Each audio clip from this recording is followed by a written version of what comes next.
The morning they changed the locks, the sky was the color of old ash. I stood on the pavement outside my apartment building on Creston Road with 2 bags and a box, watching the building supervisor walk away without once looking back at me. My name is Adiz Okafor. I am 31 years old. And on that Tuesday in March, I became homeless before 9 in the morning. The notice had come 3 weeks earlier. A formal letter with a gold letterhead I didn't recognize. The building had been acquired. Rent was going up by 60%, effective immediately. I had written back. I had called. I had begged the letting agent to give me more time. All I received was silence and then, finally, a date. Today's date. I pressed my back against the cold wall of the building. I had lived there for 4 years and told myself not to cry. Not here. Not where anyone could see. But the tears came anyway, quiet and unstoppable, soaking into the collar of my coat. The box at my feet held a kettle, 3 books, a photo of my mother, and a small jar of groundnut soup she had made and frozen for me the last time I visited. That jar felt heavier than everything else. I had moved to Lagos from Enugu 6 years ago with exactly one dream: to build something of my own. I had no connections, no family money, and no shortcut. What I had was a certificate in business administration and the kind of quiet stubbornness my mother always called the Okafor curse. For 4 of those 6 years, I worked at a small catering company owned by a woman named Mrs. Bello. I chopped vegetables, managed orders, handled bookings, kept the accounts, and eventually ran the day-to-day operations while she traveled. I was good at the work. I was proud of it. Then, 8 months ago, Mrs. Bello's son returned from abroad.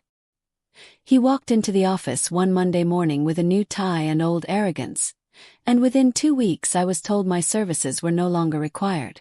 He wanted his own people. I understood what that meant. I had spent the months since doing small freelance work, catering jobs on weekends, and accounting help for small traders. It was never enough. The rent kept climbing. The savings kept shrinking. And then the letter came. Now I sat on a wall outside my former home with nowhere to go and a jar of soup I couldn't bring myself to open yet. By noon I had called everyone I could think of. My cousin Tola said she had no space. My friend Chisholm didn't pick up. Ngozi, a woman I had worked with at the catering company, said she was sorry, but her landlord didn't allow visitors to stay more than 2 nights. Thank them all. I didn't blame any of them. Lagos was that kind of city. Everyone was 1 bad month away from the edge. I found a small canteen near the bus park on Ikorida Road and bought a cup of tea. I couldn't really afford it. The woman behind the counter had kind eyes and didn't rush me. I sat at the back table and did the math I had been avoiding. I had 11,000 naira left. That would cover 2 nights at the cheapest guest house. I knew I had food for maybe 3 days and 1 bus fare. After that, nothing. I opened my notebook and wrote a list of options, not because writing them down would help, but because it gave my hand something to do. The list was short. The list was frightening. Outside, the Lagos afternoon roared past, indifferent and enormous. I closed the notebook and pressed my forehead against my knuckles and simply breathed. I found the park by accident.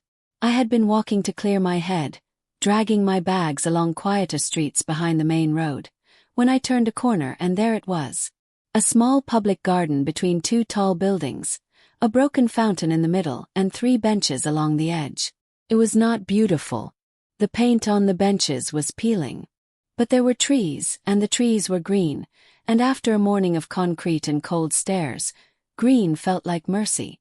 I sat down and let the bags drop. My shoulders ached. My chest ached most of all.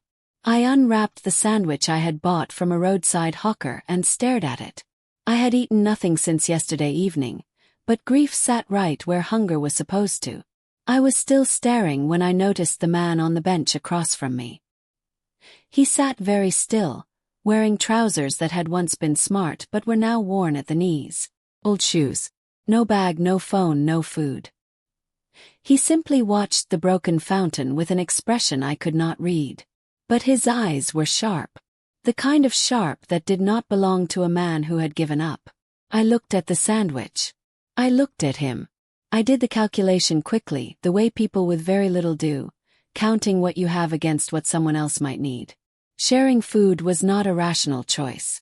But something about the stillness of him, the way he wasn't performing suffering, just sitting with it quietly, made me stand up before I had finished deciding.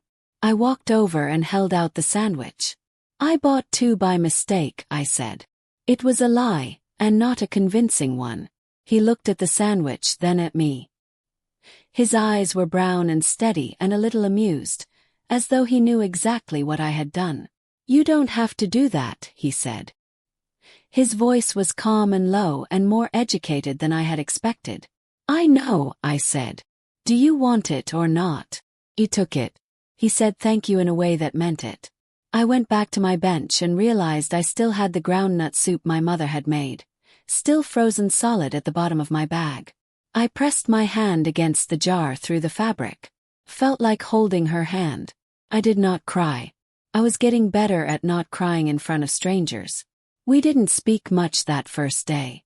He told me his name was Emika. I told him mine was Adiz. He said it was a good name. Said thank you. He ate the sandwich slowly, like someone who knew how to make things last. I respected that. After a while he asked where I was going. I told him I wasn't sure yet. He nodded as though that was a reasonable answer and not a quiet disaster. He didn't offer advice. He didn't tell me things would get better. He just sat there, present and unhurried, in a way that felt surprisingly rare. When I stood to leave, he said, "There's a clean guest house 2 streets from here. Mrs. Ease runs it. Tell her Emika sent you. She'll give you the 2nd room at a fair rate." I stared at him. A man with worn trousers and no bag, giving me accommodation recommendations with the confidence of someone who knew the neighborhood very well. I almost asked how he knew. Instead I just said, "Thank you, Emika." He nodded once. I picked up my bags and walked in the direction he had pointed, wondering who exactly I had just shared my last sandwich with. Mrs. Ease was a small woman with a large voice and an even larger sense of order. Her guest house smelled of disinfectant and fried plantain, and every surface was clean in a way that required daily effort. When I mentioned Emika's name, something shifted in her expression. Not surprise, but recognition mixed with caution. She showed me the room without questions. It was narrow but clean, with a window facing the back garden and a ceiling fan that worked. She charged me 3,000 naira for 2 nights. I thanked her and paid before I could talk myself out of it. That night, lying on the narrow bed with the city humming outside, I thought about Emika. He had the hands of someone who had worked hard, but he spoke like someone who had sat in boardrooms. That combination unsettled me in a way I could not name. I told myself I was reading too much into a brief encounter. Lagos was full of complicated people. Full of stories that did not fit neatly into boxes. I turned off the light and listened to the ceiling fan and told myself that tomorrow I would find work. Tomorrow things would shift. I believed it, the way you have to believe things when the alternative is too dark to look at. I saw Emika again the next afternoon. I had spent the morning walking from office to office along the commercial strip near the park, dropping off printed CVs and speaking to receptionists who took my papers with a careful distance of people handling something they intended to throw away. I was tired and flat when I turned into the park to rest. He was on the same bench. Same stillness. Different day. "How did it go?" he asked, as if he had been expecting me. "Poorly," I said, sitting across from him. "They see the gap in my work history, and they stop listening." He tilted his head. "What do you tell them about the gap?" "The truth. That I was running an operation that wasn't mine and got let go when the owner's son decided loyalty didn't matter." Emika was quiet for a moment. "The truth is right," he said, "but the framing is wrong. You weren't let go. You were managing a full operation. Say that first. Make them understand what you built before you explain why you left." I looked at him. "You sound like a consultant." He smiled faintly. "I've been called many things." I filed that answer away next to his knowledge of the guest house and his strange, quiet confidence. Over the next week, the park became a kind of meeting point, unplanned but consistent. I would stop there between job searches or after failed interviews, and more often than not, Emeka would be there. We talked in the way people do when they have time and not much else. He asked good questions and listened to the full answers. He never made me feel small for struggling, and he never offered pity, which was the thing I hated most. I learned fragments about him. He was from Owerri originally. He had studied abroad. He spoke about business with the ease of someone who had lived inside it for years. He spoke about money the way very wealthy people sometimes do, not with desire, but with the tired familiarity of a thing you had owned too long.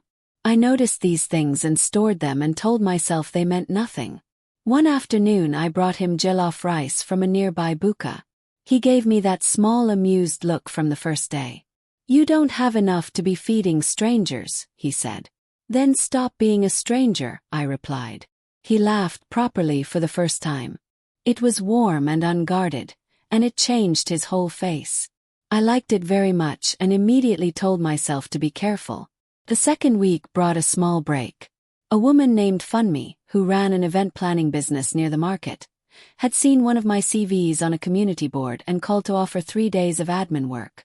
The pay was modest, but it was real. I worked hard. I organized her supplier contacts, rebuilt her booking spreadsheet, and found 2 vendor overcharges she hadn't noticed. By the 3rd day, she extended the contract another week. That evening I went to the park with a container of pepper soup. Emeka was there. I sat beside him and placed the soup between us. "Things shifted a little," I said. "I can see that," he replied. We ate together as the evening cooled. It was the most comfortable I had felt in weeks, not because much had changed, but because there was someone across from me who knew the real version of things and didn't need me to perform anything. After we finished, I asked directly, "What do you actually do, Emeka?" He was quiet for a moment. "Right now," he said slowly, "I'm learning what I forgot." I waited.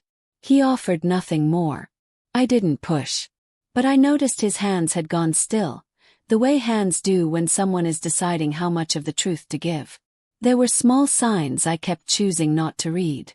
The way a black car idled sometimes on the far side of the park. The way Emeka occasionally glanced toward the road with an awareness that felt practiced, not nervous. A man named Chidi appeared one afternoon and spoke to Emeka in a low, formal tone, calling him sir twice before catching himself.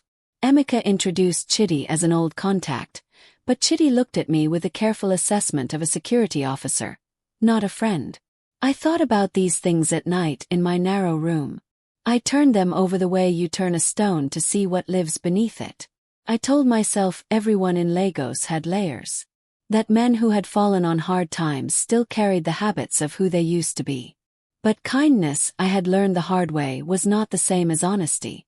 My ex-husband Babatunde had been kind in the beginning too, warm with affection and short with the truth, until the truth arrived and burned everything down. I was not ready to be fooled again by a gentle voice and steady eyes. I decided to pay closer attention to the things Emeka was choosing not to say. The shift came on a Thursday. I was walking back from Funmi's office when I passed a newsstand near the bus stop. I had no money for papers. But the headline on a folded business magazine on the rack caught my eye so hard I nearly tripped. Photograph. A man in a sharp suit at a podium, surrounded by cameras. The headline read, Adewale Group CEO returns. Emeka Adewale resurfaces after 6-month disappearance. I picked up the magazine with shaking hands. The photograph was unmistakable. Same steady eyes. Same composed jaw. The man in the park. My Emeka, who had eaten my sandwich and given me accommodation advice and laughed with his whole face in the evening light, was Emeka Adewale, CEO of Adewale Group, one of the largest property development companies in Nigeria. The company whose logo I had seen on the gold letterhead. The letter that had evicted me from my home. I stood on the pavement with the magazine in my hands and the city roaring past and felt the ground tilt beneath my feet. Not because he was wealthy. Because I had trusted him. And he had let me trust him without telling me the truth. I put the magazine down carefully and walked away. I did not go to the park. I went back to my room and sat on the bed and looked at my hands for a long time. The thoughts came in waves. He owned the building I had been evicted from. Or his company did, which was the same thing. He had sat across from me every day, listening to me describe my struggles, listening to me talk about losing my home, and had said nothing. Not one word. I played back every conversation and felt the meaning of each one shift. The way a painting changes completely when you learn the painter's real intention. Was I a test? A curiosity? Case study? The anger was clean and sharp, the way anger is before it gets complicated by other feelings. I let it sit with me through the evening. I didn't eat. I stared at the ceiling fan turning its patient circles and thought about what my mother always said. Before you speak in anger, make sure your anger is speaking to the right person about the right thing. I fell asleep before I could work out which parts of my anger were right and which were something else entirely. He was at the park the next morning. I had almost convinced myself not to go, but my feet made the decision before my mind could argue. He looked up when I approached. Something in my face told him immediately. He straightened. "You know," he said. It wasn't a question. "The magazine," I said. I sat across from him, not beside him as I had been doing for days. The distance was deliberate, and he noticed it. "How long?" I asked. He didn't pretend not to understand. "I knew who you were after our second conversation. I knew about the eviction." The anger flared. "And you said nothing?" "No," he said quietly. "I didn't." "Why?" He looked at the broken fountain, then at me. "Because I needed to understand what my company's decisions looked like from the other side. Not from a report. From a real person living inside the consequence." I stared at him. "So I was your field research." He winced. "No. You became something I hadn't expected. Someone I didn't want to lie to. But I had already waited too long to tell the truth without it feeling like betrayal." I stood up. "It is a betrayal," I said. And I walked away before my voice could break. The days that followed were the loneliest since losing my apartment. FundMe's work had ended for now.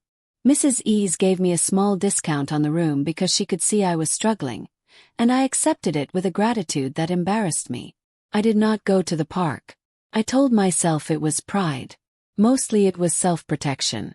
I had spent 3 years in a marriage to Babatunde where love had been real and truth had been conditional. When the truth finally arrived, it came with a court document and another woman's name. Sitting in that Enugu courtroom, I had promised myself I would never again build something important on a foundation I hadn't been allowed to fully see. Emeka had built exactly that. He had let me trust him with the real, unguarded version of my life while keeping his own behind a wall. The hurt was different from Babatunde's betrayal. Less vicious, but more confusing, because Emeka had been genuinely kind and genuinely present. That cruelty I could have named easily. This kindness was harder to put down. I sat with the confusion and kept walking forward because that was the only thing I knew how to do. A letter arrived at Mrs. Ease's guest house 6 days after I walked away from the park. My name in careful handwriting I recognized. Inside one page. No logo. No formal language. D's it read. "I owe you truth before anything else. I disappeared from my company 6 months ago after 2 senior directors attempted a boardroom coup. They tried to force me out by manipulating share votes and isolating trusted staff. I stepped away deliberately to understand who I could still trust.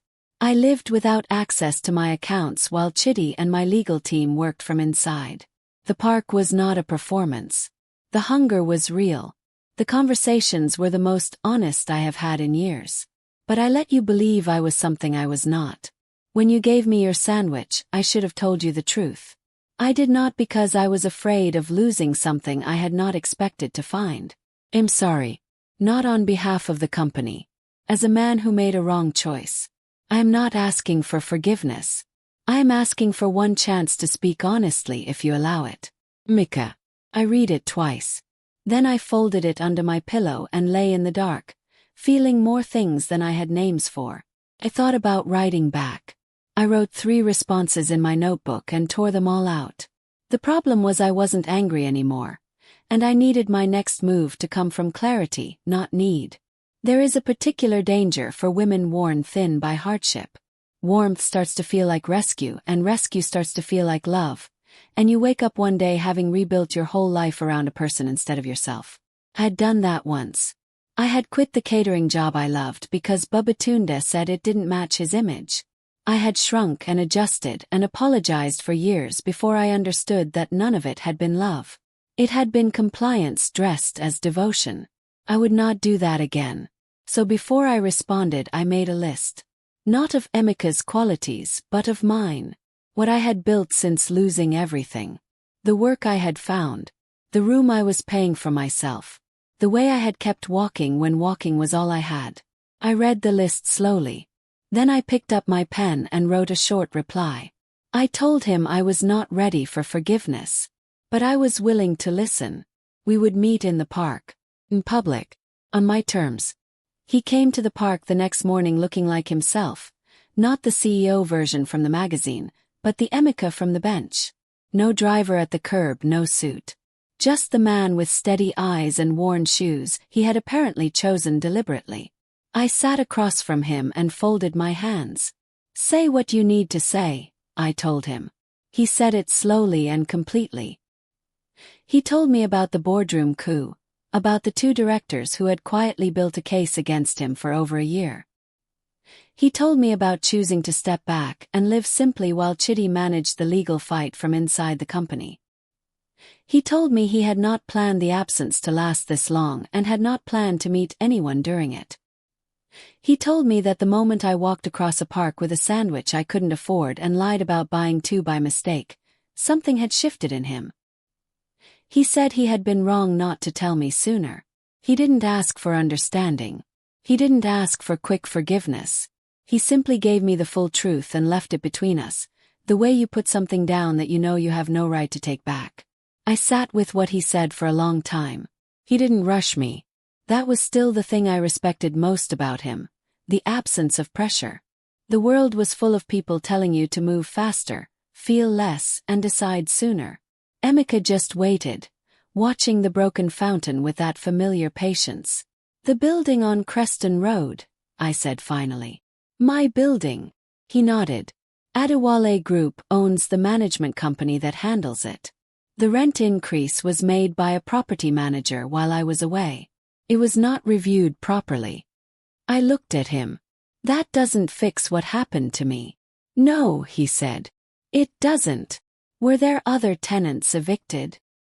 He closed his eyes briefly. 11. Across 3 buildings in that period. Sat back. 11 people.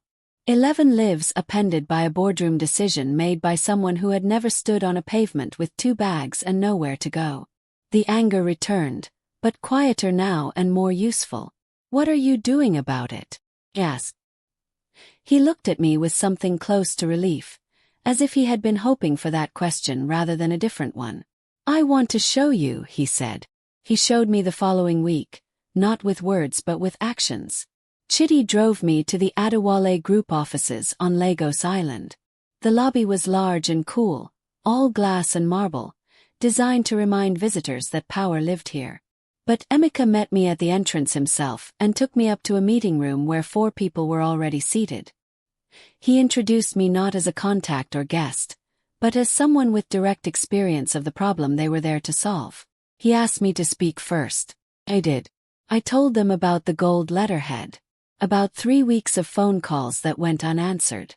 About standing on the pavement watching the locksmith change the locks. About 11,000 naira and a list of options that wasn't really a list at all. The 4 people at the table were silent in the way people are when they are actually listening. When I finished, Emika spoke about the changes he was implementing. A tenant impact review board, extended notice periods, and a hardship assessment before any eviction could proceed.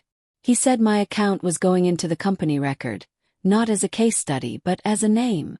I left the building feeling seen in a way that had nothing to do with wealth or romance.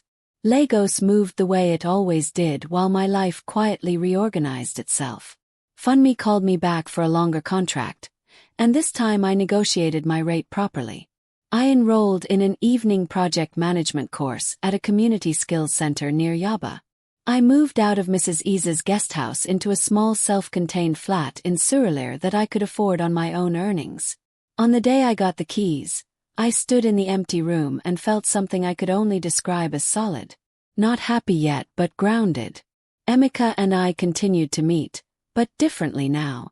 Not in the park from proximity, but deliberately, with full knowledge of who we each were. He told me more about the 6 months without his normal life. He said the experience had broken something open in him that needed breaking.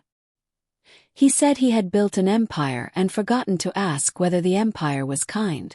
I told him that forgetting to ask that question was a luxury only powerful people could afford. He didn't argue. He said, "You're right. I know that now." I noticed he was the kind of man who received correction without armor. That mattered to me more than almost anything else could have. The reckoning with the past came in smaller pieces than I expected. Babatunde sent a message through my cousin. Tola asked how I was, saying he had heard things were difficult. I read it once and deleted it.